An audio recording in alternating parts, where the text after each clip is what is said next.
சிம்மில் வச்சுக்கோங்க. நல்லா கிளறி விட்டுக்கோங்க சரிசமமாக.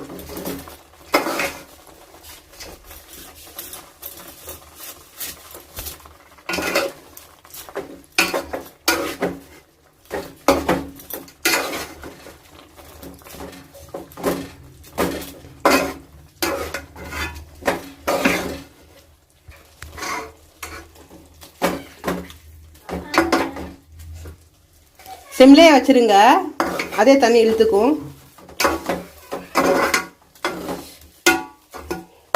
நல்லா கிளறி விட்டுட்டு மூடி போட்டு 5 மினிட்ஸ் வச்சிடலாம். முட்டை சேமியா ரெடி.